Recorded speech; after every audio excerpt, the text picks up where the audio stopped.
ಇಲ್ಲಿ ಭಾಳ ಮುಖ್ಯವಾಗಿ ಸುಭಾಷ್ ಶುಗರ್ ಅವರು ನೀವು ಅವಾಗಲೇ ಹೇಳಿದ್ರಿ ಯಾವ ರೀತಿಯಾಗಿ OIC ಅವರ ಫ್ಯಾಕ್ಟ್ರಲ್ಲಿ ಕೆಲಸ ಮಾಡ್ತು, ಅವರ AIMIM ಯಾವ ರೀತಿಯಾಗಿ ಕಳೆದ ಎಲೆಕ್ಷನ್ನಲ್ಲಿ ಕೆಲಸ ಮಾಡ್ತು ನೋಡಿ.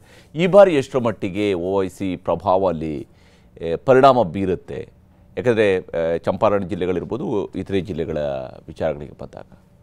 ಇಲ್ಲ, ಈ OIC ಫ್ಯಾಕ್ಟರು ಈ ಬಾರಿನೂ ಇರ್ತದೆ. ಆದರೆ ಕಂಪೇರ್ ಟು ಲಾಸ್ಟ್ ಎಲೆಕ್ಷನ್ ಭಾಳ ಕಡಿಮೆ ಈ ಸಲ OIC ಫ್ಯಾಕ್ಟ್ರಲ್ಲಿ ವರ್ಕ್ ಆಗ್ತಾ ಇಲ್ಲ. ಯಾಕಂದರೆ ಲಾಸ್ಟ್ ಟೈಮು OIC ಫ್ಯಾಕ್ಟ್ರಿನಿಂದಾಗಿ ಬಂದಂಥ ರಿಸಲ್ಟ್ ಬಗ್ಗೆ ಅಲ್ಲಿ ಆ ಒಂದು ವೋಟ್ ಸ್ಪ್ಲಿಟ್ ಆಗಿರೋದ್ರಿಂದ ಈ ರೀತಿ ರಿಸಲ್ಟ್ ಬಂತು ಅಂತ ಭಾಳಷ್ಟು ಜನಗಳಿಗೆ ಅನಿಸಿರೋದ್ರಿಂದ ಈ ಸಾರಿ OIC NDAದೊಳಗಡೆನೂ ಇಲ್ಲ, ಮಹಾಗಠಬಂಧನದಲ್ಲೂ ಇಲ್ಲ.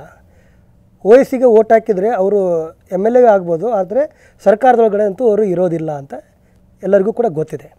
ಆಮೇಲೆ ಲಾಸ್ಟ್ ಟೈಮು ಅವರಿಂದಾಗಿ ಆ ಒಂದು ಪಾರ್ಟಿಯ ವೋಟ್ಗಳು ಸ್ಪ್ಲಿಟ್ ಮಾಡಿದ್ರಿಂದಾಗಿ ಅಲ್ಲಿ NDA ಅಧಿಕಾರಕ್ಕೆ ಬಂತು ಅಂತ ಕೂಡ ಭಾಳ ಜನಗಳಿಗೆ ಗೊತ್ತಿದೆ. OIC ನ್ಯಾಚುರಲಿ ಹೋಗೋದಾದರೆ ಮಹಾಗಠಬಂಧನ್ ಜೊತೆಗೆ ಹೋಗ್ಬೋದಾದಂಥ ಒಂದು ಪಾರ್ಟಿ ಅದು. ಆದರೆ ಮಹಾಗಠಬಂಧನ್ ಜೊತೆಗೆ ಅವ್ರು ಸೇರ್ಕೊಳ್ಳಿಕ್ಕೆ ಪ್ರಯತ್ನ ಮಾಡಿದರೂ ಕೂಡ ಈ ಸಾರಿ ಅವರನ್ನು RJD ಕಾಂಗ್ರೆಸ್ಸು ಸೇರಿಸ್ಕೊಳ್ಳಿಲ್ಲ. ಅವರು ಹೋಗಿದ್ದರು, ಹೋಗಿ ಕೇಳ್ಕೊಂಡ್ರು ನಮ್ಮನ್ನು ಸೇರಿಸ್ಕೊಂಬಿಡಿ, ಒಂದು 5 ಸೀಟ್ ಕೊಡಿ ಅಂತ. ಆದರೆ ಅವ್ರನ್ನ ಸೇರಿಸ್ಕೊಳ್ಳಿಲ್ಲ. NDA ಜೊತೆಗಂತೂ ಅವರು ಓಪನ್ ಆಗಿ ಹೋಗಲ್ಲ. ಒಳಗಡೆ NDA ಜೊತೆಗೆ ಅವ್ರದ್ದು ಏನು ಸಂಬಂಧ ಇದೆಯೋ ಅದು ಭಾಳಷ್ಟು ಚರ್ಚೆ ಇದೆ, ಅದು secondary. But on record open ಆಗಿ ಅವರು NDA ಜೊತೆಗೆ ಹೋಗಲ್ಲ.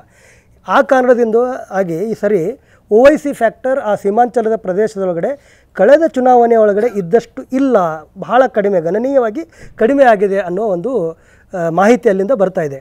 OIC ಫ್ಯಾಕ್ಟ್ರಿ ಇಲ್ಲ, ಆದರೆ ಪ್ರಶಾಂತ್ ಕಿಶೋರ್ ಫ್ಯಾಕ್ಟ್ರಿ ಈ ಸಾರಿ ಅಲ್ಲಿದೆ. ಆದರೆ ಎಷ್ಟರ ಮಟ್ಟಿಗೆ ಇದೆ ಅನ್ನೋದನ್ನು ನೋಡಬೇಕು. ಯಾಕಂದರೆ ಪ್ರಶಾಂತ್ ಕಿಶೋರ್ ಕೂಡ ಈ ಮುಸ್ಲಿಂ ಬಾಹುಳ್ಯ ಇರುವಂಥ 24 ಸೀಟ್ಗಳೇನಿದ್ದಾವೆ ಅಲ್ಲಿ ಭಾಳಷ್ಟು ಮುಸ್ಲಿಂ ಕ್ಯಾಂಡಿಡೇಟ್ಗಳಿಗೆ ಟಿಕೆಟ್ ಕೊಟ್ಟಿದ್ದಾರೆ. ಅವರು ಕೂಡ ಕೆಲವು ಪರ್ಸೆಂಟೇಜು ವೋಟ್ಗಳನ್ನು ತೊಗೊಳ್ಬೋದು. ಯಾಕಂದರೆ ಯಾರಿಗೆ NDAನೂ ಬೇಡ, ಮಹಾಗಠಬಂಧನ್ನೂ ಬೇಡ ಅನ್ನುವ ಒಂದು ವೋಟರ್ಸ್ ಇರ್ತಾರಲ್ಲ, ಅವ್ರಿಗೆ ಒಂದು 3ನೇ ಆಪ್ಷನ್ ರೀತಿ ಒಳಗಡೆ ಪ್ರಶಾಂತ್ ಕಿಶೋರ್ ಕಾಣ್ತಾ ಇದ್ದಾರೆ.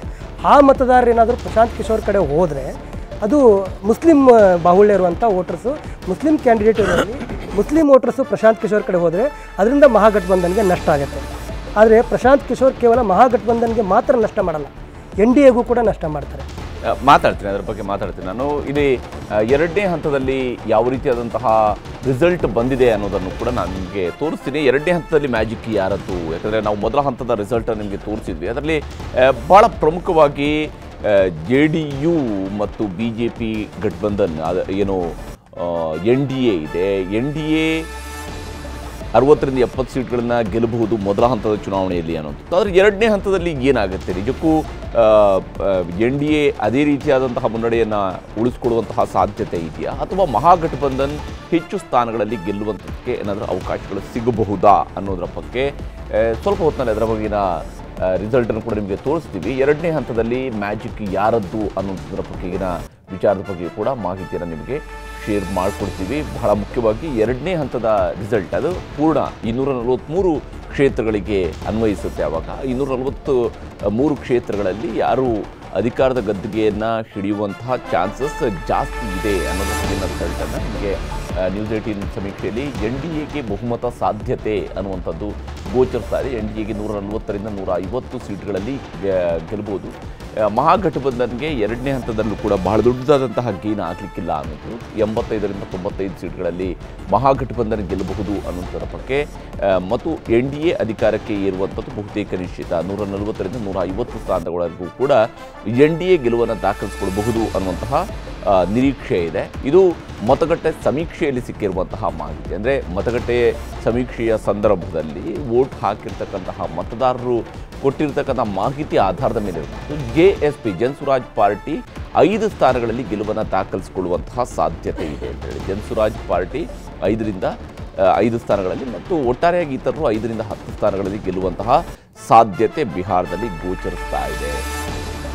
ಇದು ಮತ್ತೊಮ್ಮೆ NDA ಅಧಿಕಾರಕ್ಕೆ ಬರುವಂಥದ್ದು ಬಹುತೇಕ ನಿಶ್ಚಿತ ಮತ್ತು ಅದು ಕಳೆದ ಬಾರಿಗಿಂತಲೂ ಕೇವಲ ಬಹುಮತ ಅಲ್ಲ, ಕಳೆದ ಬಾರಿಗಿಂತಲೂ ಕೂಡ ಹೆಚ್ಚಿನ ಬಹುಮತದೊಂದಿಗೆ ಈ ಬಾರಿ ಬಿಹಾರದಲ್ಲಿ ಅಧಿಕಾರದ ಗದ್ದುಗೆಯನ್ನು NDA ಏರಬಹುದು ಅನ್ನುವಂತಹ ನಿರೀಕ್ಷೆಯನ್ನು ನ್ಯೂಸ್ 18 ನಡೆಸಿರ್ತಕ್ಕಂತಹ ಸಮೀಕ್ಷೆಯು ಕೂಡ ಹೇಳ್ತಾ ಇದೆ. ಬೇರೆ ಬೇರೆ ಸಮೀಕ್ಷೆಗಳು ಕೂಡ ಇದೇ ರೀತಿಯಾದಂತಹ ರಿಸಲ್ಟನ್ನು ಹೇಳ್ತಾ ಇದ್ದಾರೆ. ಅಂದರೆ ಅಲ್ಲಿಯ ಒಟ್ಟು ಗಾಳಿ ಮತ್ತೆ NDA ಕಡೆಗೆ ಬೀಸ್ತಾ ಇದೆಯೋ ಹೊರತು ಅದರೇನು ಬಹಳ ದೊಡ್ಡ ಬದಲಾವಣೆಗಳಾದಂಗೆ ಇಲ್ಲ. ಚುನಾವಣೆಯ ಎಲ್ಲ ಹಂತಗಳು ಮುಗಿದ ನಂತರ NDA ಮತ್ತೊಮ್ಮೆ ಅಧಿಕಾರಕ್ಕೆ ಬರುವಂತಹ ಸಾಧ್ಯತೆ ದಟ್ಟವಾಗಿ ಗೋಚರಿಸ್ತಾ ಇದೆ ಅನ್ನುವಂಥದ್ದನ್ನು ಹೇಳ್ತಾ ಇರುವಂಥದ್ದು. ಇಲ್ಲಿ ಅರುಣವ್ರೆ, 140ರಿಂದ 150 ಸ್ಥಾನಗಳವರೆಗೂ ಕೂಡ ಗೆಲ್ಲಬಹುದು NDA ಅನ್ನುವಂಥದ್ದು.